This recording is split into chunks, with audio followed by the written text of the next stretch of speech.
ஓம் நம சிவாய. அந்தகாசுரன் கதை. நைமிசாரண்ய வாசிகளாகிய சௌனகாதி முனிவர்கள் சூத புராணிகரை நோக்கி, சுவாமி, தாங்கள் சொல்லிய சிவச்சரிதங்களை கேட்டு ஆனந்தித்தோம். பரமாத்ம ஸ்வரூபியான சிவபெருமான் அந்தகாசுரனை சங்கரித்தார் அல்லவா? அவ்வந்தகன் உலகத்திலே யார் வம்சத்தில் பிறந்தவன்? அவன் யாருடைய புதல்வன்? அவன் எவ்வாறு கொல்லப்பட்டான்? இந்த விபரங்களை எல்லாம் வேதவியாச பகவானால் தாங்கள் விசாரித்து உணர்ந்த வண்ணம் கிரமமாக எங்களுக்கு சொல்ல வேண்டும் என்று கேட்டார்கள்.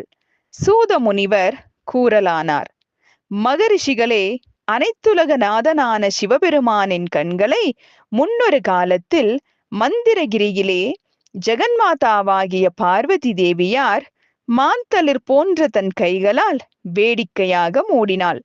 அவ்வாறு மூடிய ஓர் வினாடியிலே உலகமெங்கும் அந்தகாரம் நிறைந்தது. அவ்வாறு சிவபெருமானது கண்களை மூடிய பார்வதி தேவிக்கு உடனே உண்டான அச்சத்தால் வியர்வை உண்டாயிற்று.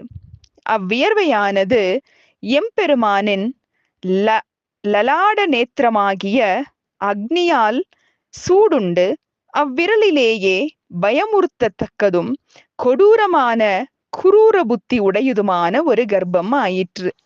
அவ்வகைய கர்ப்பத்தில் விலக்ஷணமும் விரூபமும் ஜடாமுடியும் தாடி மீசையும் கருமையும் சுருண்டு நெறிந்த மயிரும் அழுகையும் சிரிப்பும் பாடலும் நடித்தலும் பசித்தலும் பிரளயகால மேகம் போன்ற குரலும் உடைய ஒருவன் பிறந்தான்.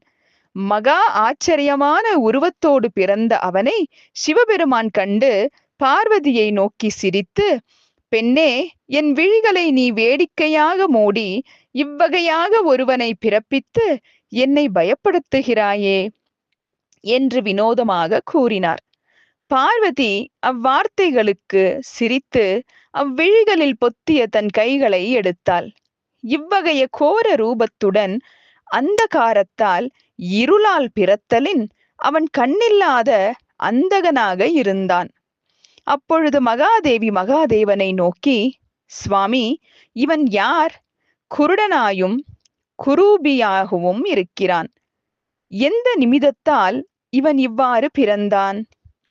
எந்த நிமித்தத்தால் இவன் இவ்வாறு பிறந்தான்? இவன் யாருடைய புதல்வன்? இவ்வுண்மையை சொல்ல வேண்டும் என்று கேட்டாள்.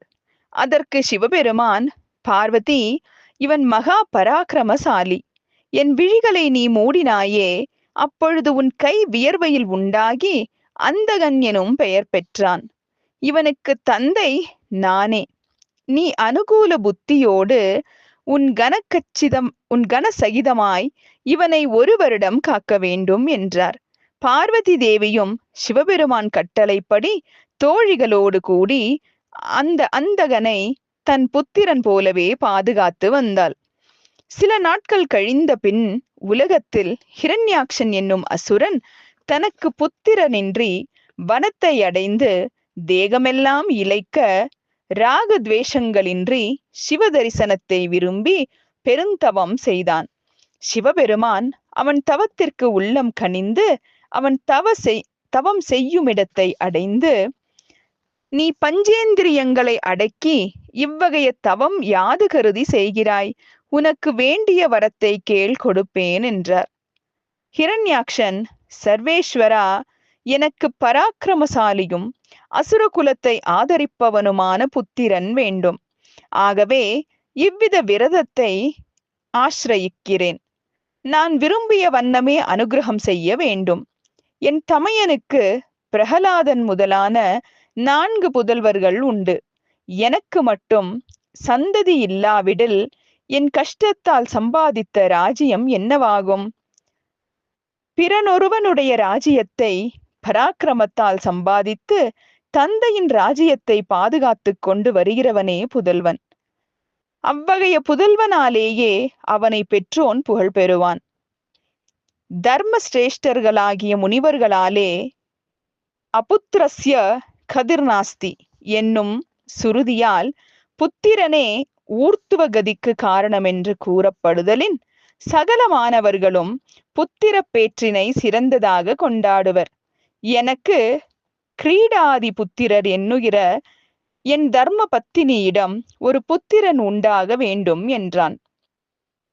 அவ்வார்த்தைகளுக்கு சிவபெருமான் மனங்களித்து, ஓ தைத்தியாதிபதனே, உன் வீரியத்தால் ஜனித்த புத்திரன் உனக்கு இருக்க மாட்டான். ஆகையால் எனக்கு புத்திரனாய் இருப்பதும் உனக்கு சமான பராக்கிரமம் உடையவனும் பிறர் ஒருவராலும் ஜெயிக்க முடியாத அந்தகன் எனும் புத்திரனை பெறுக, துக்கத்தை விடுக என்று திருவாய் மலர்ந்தருளினார். ஓம் நம சிவாய.